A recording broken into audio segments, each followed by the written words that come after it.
Dr. File. El mapuche es una larga franja de tiempo llena de hitos y de personajes que marcaron lo que hoy somos como país.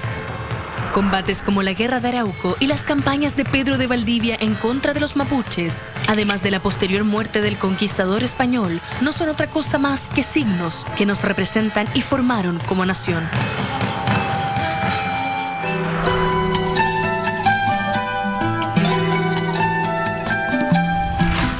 Uno de los hechos más importantes en la historia de los mapuches es su Huetripantu, o Año Nuevo Mapuche, una celebración que marca el inicio de un nuevo ciclo en la Tierra. La celebración se conmemora en el solsticio de invierno austral, es decir, en el día más corto del año, y entre sus múltiples significados pretende dejar atrás el invierno para recibir al sol y a una nueva etapa en la agricultura. Es una ocasión también para conmemorar y rememorar historias heroicas que recorren sus 500 años de resistencia en el territorio. Lautaro, Caupolicán, Galvarino. Alrededor de una fogata, los mapuches esperan el año nuevo en medio de los espíritus de sus héroes. Recuerdan los combates, las batallas que derramaron sangre originaria. ¿Qué tan importante es la historia mapuche para nosotros? ¿Cuáles son los hitos más relevantes de los mapuches y quiénes forjaron lo que hoy son? Este viernes, Dr. File continúa su aventura descifrando misterios y secretos en el Año Nuevo Mapuche, la conmemoración más importante de nuestro pueblo originario.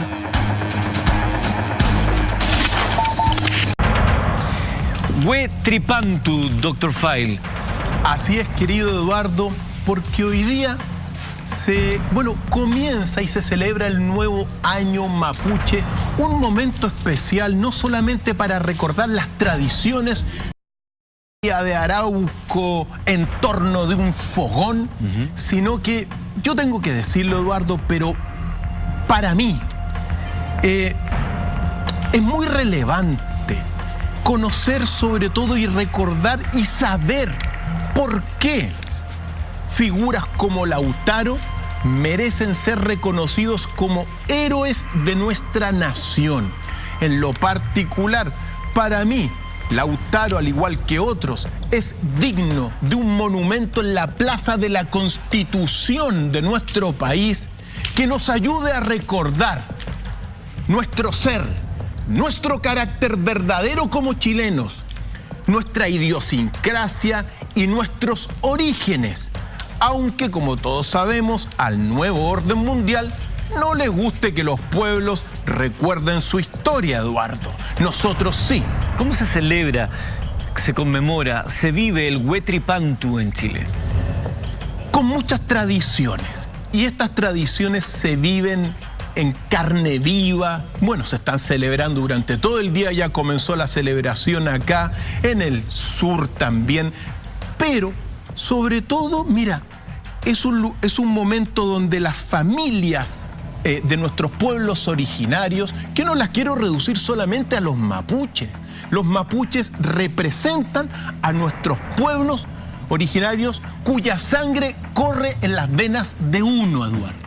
Aunque muchos crean que son europeos, todos son así como, todos son nobles y aristócratas, por todas partes, el chileno es el resultado de una mezcla de los que llegaron acá, los españoles, con nuestros pueblos originarios. Se celebra, por ejemplo, en una ruca idealmente, en torno de un fogón, recordando primero que nada historias de los héroes, historias de las tradiciones. Se hacen juegos, se hacen adivinanzas, se juega al palín, se hacen rituales importantes.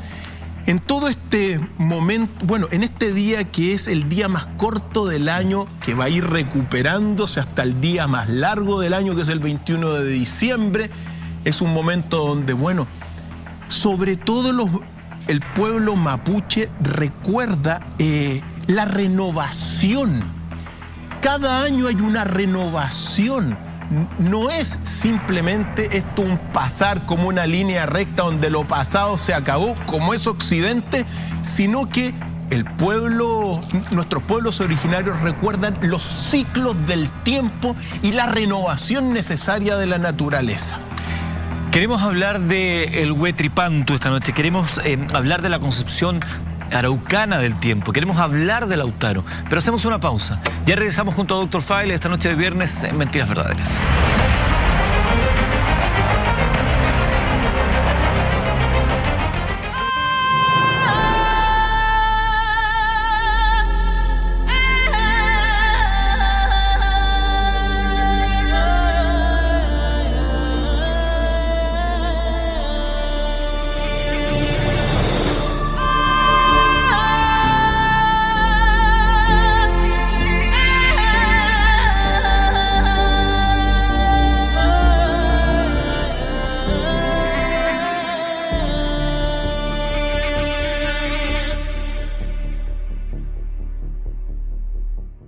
Y habíamos quedado con esta concepción del tiempo, de medir el tiempo. Dr. File ha dicho que quizás sería importante y necesario hacer un cambio en el calendario.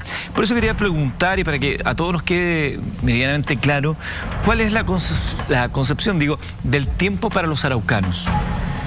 Para los mapuche, la concepción del tiempo es cíclica y bidireccional, es decir, el futuro puede estar en el pasado y el pasado en el futuro, pero no es unidireccional como Occidente. Por eso sería muy bueno incorporar el calendario espiral, que es la síntesis de los dos, para sincronizarnos bien con el tiempo, como lo decían los antiguos mayas. Pero al mismo tiempo algo tremendamente importante: ellos conciben la renovación anual de la naturaleza, algo que Occidente no lo considera, sino que va para adelante nomás en una línea recta. Y la renovación de la naturaleza para que las plantas respiren, para que puedan dar fruto, para que los animales puedan criar bien a lo que después va a ser nuestros alimentos, requiere el respeto de los ciclos que Occidente no los considera. Al mismo tiempo, para los mapuche, se ordenaban conforme a las 13 lunas. El calendario maya, el calendario mapuche, es de 13 lunas. Y las lunas son las que realmente nos pueden ordenar y volver a sincronizar con la naturaleza, porque al año, en los 365 días, hay 13 lunas llenas que ocurren cada 28 días. 28 por 13, 364. Más el día fuera del tiempo, 365 días. Ese día fuera del tiempo te ayuda a sincronizar el espiral del tiempo y te reconecta con la naturaleza. Sabiduría mapuche, sabiduría araucana, sabiduría maya, fundamental para la COP25 de diciembre. Ojalá que alguien, seguramente están en otra, mejor no nos metamos ahí, pero si hay alguna esperanza y alguna medida que hay que hacer para acabar con la crisis medioambiental, es cambiar el calendario. Ya que estamos hablando de eso, y lo decía Dr. File antes, sabemos, pero es bueno siempre recordarlo, el por qué Lautaro tiene que ser y estar en el panteón de las grandes figuras y héroes nacionales. Mira, por muchos motivos, pero por tres fundamentales. Lautaro, Leftraro, representa la quinta esencia del alma mapuche, de la cultura mapuche primero que nada. ¿Y por qué es importante? Porque esa sangre de nuestros pueblos originarios también corre por nuestras sangres genealógicamente. No hay ningún español que haya llegado a esta tierra que no se haya mezclado con algún pueblo originario. Entonces, así es la historia y esa es nuestra realidad, al margen de una serie de historiadores, premios nacionales de historia, que andan diciendo que los pueblos originarios son prácticamente lo peor que existe. Representan al cristianismo, representan al catolicismo, que menos valora la sabiduría de nuestros pueblos. Esa es la primera razón. Segunda razón para considerar a Lautaro como un héroe de nuestro país y de nuestra nación. Pues bien, Lautaro cumple con todos, con todos los rasgos y características del arquetipo del héroe. Mucho más, por cierto, que Arturo Prat en términos del cumplimiento del arquetipo. Fíjate tú, tiene inteligencia superior Lautaro. Portaba armas características a su cultura, como las masas, como las ondas, como las boleadoras. Triunfó en las batallas. Tuvo hazañas en la niñez, como fue capturado por el enemigo. Se enamoró, pero no se casó, porque su vida, la vida de los verdaderos héroes, tienen un fin superior, que es el fin de las naciones y de los pueblos a quienes defiende. Son movidos de su mundo natural, buscan la aventura, responden al llamado de su pueblo. Y sigo después de un segundo, Eduardo.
Vuelvo a insistir, lo hemos escuchado muchas veces, pero no siempre se le da el peso necesario, como es la guerra de Arauco. Que es la tercera motivo para considerarlo héroe de nuestros arquetipos y características del héroe. La historia de Lautaro, fundamental en la formación, en el origen de Chile.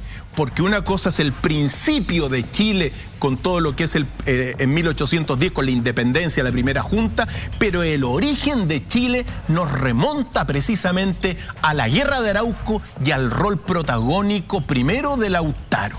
Recordar por 1536 las huestes de Diego de Almagro, compuesta por 100 hombres a caballo, 100 soldados españoles y más o menos 5.000 yanaconas y otros indígenas que lo acompañaban, irrumpen en Chile. Los primeros que avisaron la llegada de ellos al pueblo araucano fueron los choroyes. Choroyes bajaron de la cordillera por primera vez y le anunciaron a los mapuches que venían los enemigos.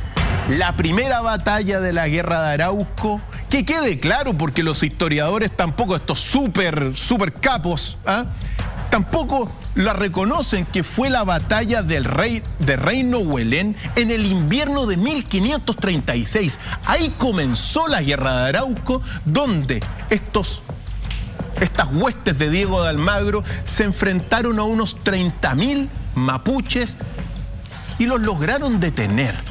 Con altas bajas, siempre la proporción de los muertos mapuches es mayor, pero los lograron detener allá en Reino Huelén. ¿Y por qué esto es importantísimo?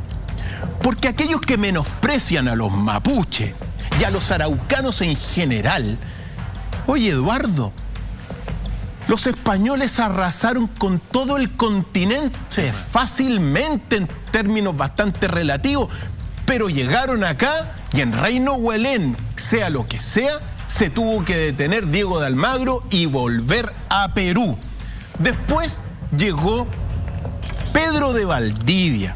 Y Pedro de Valdivia en 1541 fundó en febrero Santiago, el 12 de febrero, pero el 11 de septiembre, día clave para nuestros recuerdos y nuestra alma, el cacique Michimalongo va a arrasar con todo lo que es Santiago recién fundada. Es en el momento donde aparece Inés Suárez como la gran heroína que le corta la cabeza a unos mapuches, se las tira. Bueno, Michimalongo se va. Michimalongo, otro héroe también de nuestra nación, al menos en estos términos. Y es así como se va a ir detonando, precisamente porque Pedro de Valdivia toma fuerzas evidentemente, pero va a ocurrir particularmente todo lo que es la batalla de Quilicura. Quilicura. Efectivamente. Estamos viendo la imagen de Pedro de Valdivia. Aquí estamos viendo Pedro de Valdivia, que también es parte de nuestro origen, de nuestra raza, de nuestra sangre. Pero el gran problema a lo que nos enfrentamos nosotros es que lo que ha sido reconocido durante los 500 años es solamente la herencia española y los pueblos originarios han sido borrados. Entonces nosotros estamos en este redescubrimiento. Sea lo que sea, Eduardo, la campaña, muy importante, la campaña de Quilicura y la batalla de Quilicura en el 11 de febrero de 1546, después de que Pedro de Valdivia tuvo que recuperar fuerza, partió a Perú. Bueno, la batalla de Quilicura contra el Toquimayoquete particularmente es relevante, sino que el Toquimayoquete detiene el avance español y lo que hace Pedro de Valdivia, y está el punto, claro, va a retroceder a todo lo que es Santiago, pero en ese retroceso a Santiago va a ir arrasando con todos los pueblos de nuestros pueblos originarios, entre tantos otros. Bueno, mataba a la gente, bueno, se hacían las tropelías que hacen los guerreros de uno y otro lado. Pero en esas tropelías, retrocediendo a Santiago, lo que va a hacer, va a capturar a Lautaro siendo muy pequeño. Ahí hay una gran pregunta, porque conocida la historia que Lautaro es finalmente tomado por los españoles y que eso permite justamente a él descubrirse y ser un poco el punto de inflexión en el resto de la historia. Pero, ¿qué tan cercano fue el vínculo de Pedro de Valdivia con Lautaro? ¿Qué tan cerca estaban? Algunos dicen que prácticamente fue un padre, otros dicen que era simplemente un servidor más. Al regreso de la pausa, Dr. Fine nos aclara eso y mucho más acá en Mentiras Verdaderas.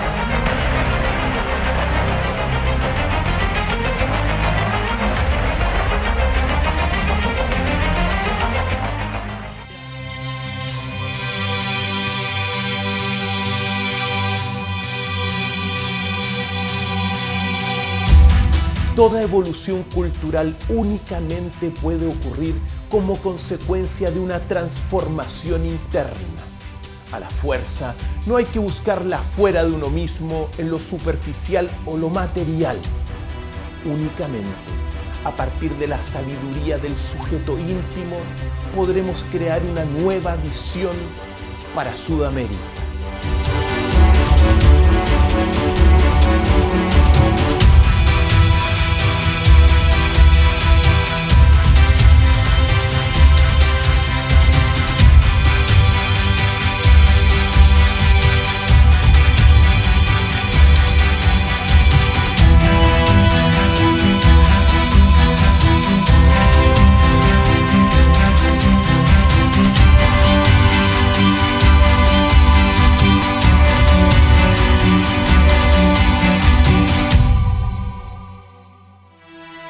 cada episodio de la Escuela de la Fuerza lo vamos a dividir en dos grandes partes.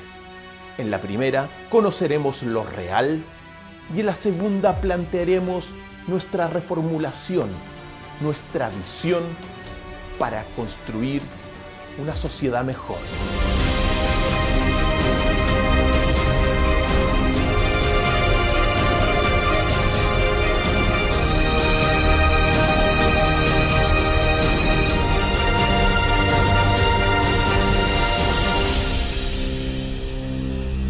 Bienvenidos a la Academia.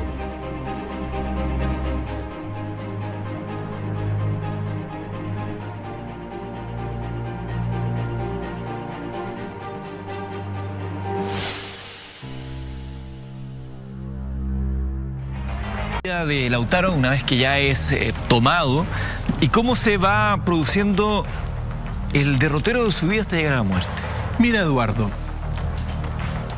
uno puede decir que cuando es raptado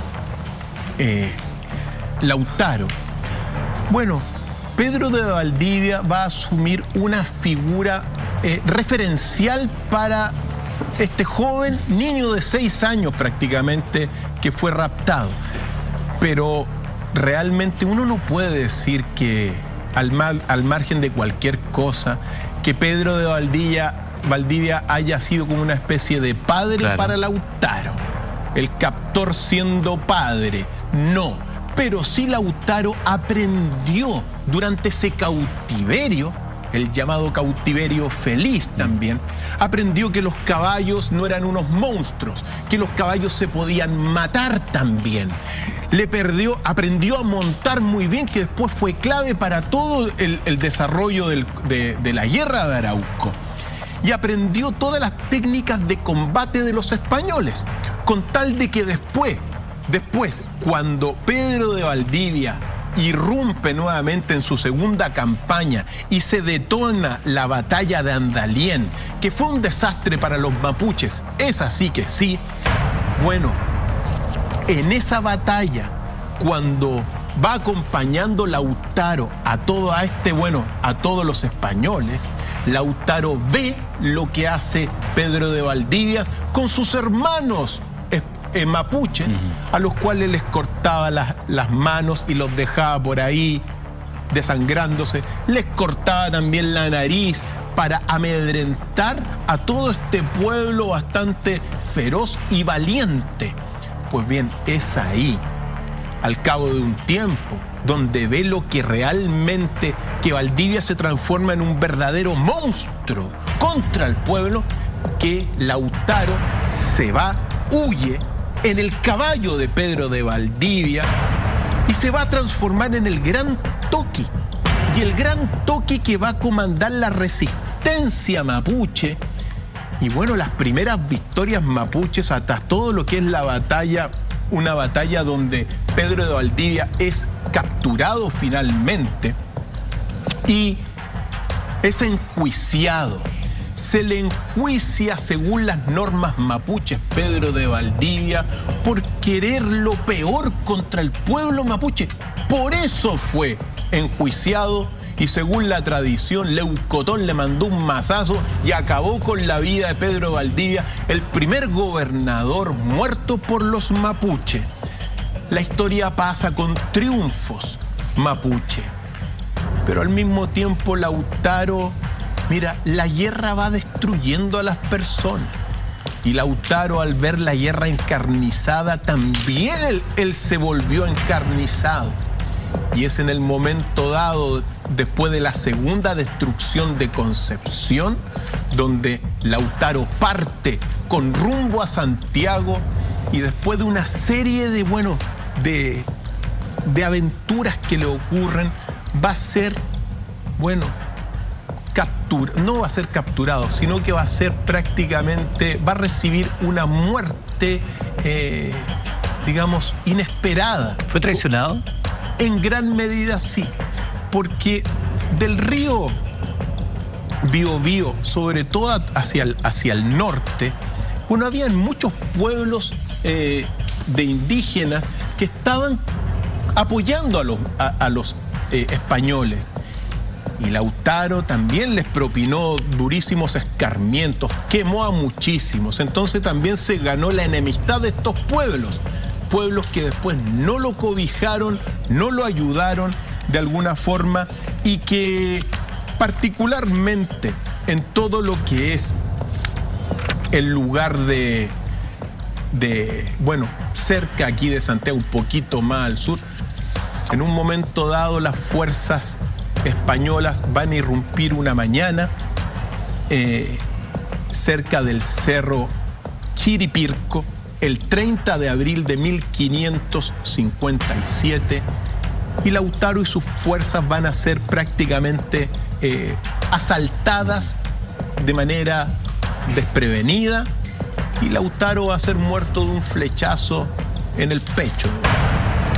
En este día que es tan especial, que es el Huetripantu, ¿por qué es tan relevante esto ya a modo de cierre, ¿no? de este encuentro? Porque es tan importante volver a poner sobre la mesa la relevancia de la historia de los pueblos originarios en nuestro país como una pata más dentro de la historia, de la mesa de la historia que estamos construyendo juntos. Porque nosotros, Eduardo, estamos en un momento clave de nuestro desarrollo como cultura y como historia.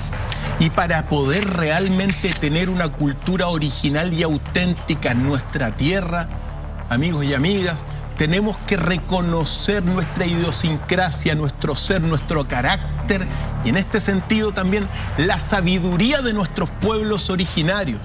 Si no lo hacemos, Eduardo, nunca vamos a tener una cultura original y auténtica. Esto es importantísimo. Toda esta revisión de la historia para transformar a Chile realmente en el corazón de una nueva cultura para todo nuestro continente, de la sabiduría mapuche, inca, maya, sin la cual nunca vamos a poder decir que tenemos una cultura verdadera, Eduardo. Por eso es importante, y como lo dije hace un rato atrás, llevar a Lautaro a un monumento en la Plaza de la Constitución que nos recuerde cuáles son nuestros verdaderos orígenes, a pesar de que a muchos no les guste. Y como decimos siempre, el que tenga oídos para oír, que oiga. Y que no cese en su búsqueda el que busca.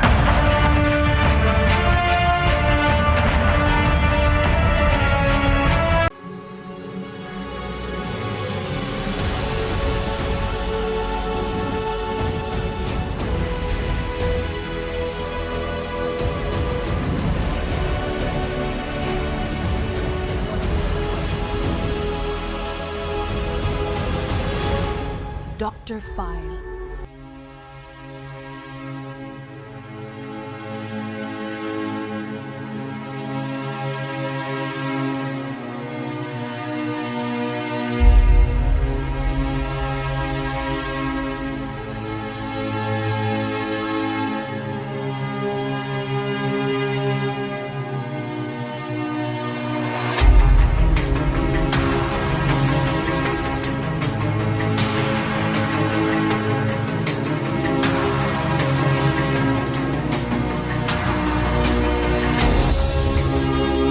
La academia busca el cultivo de la sabiduría y la evolución de la conciencia y está compuesta por 4 escuelas.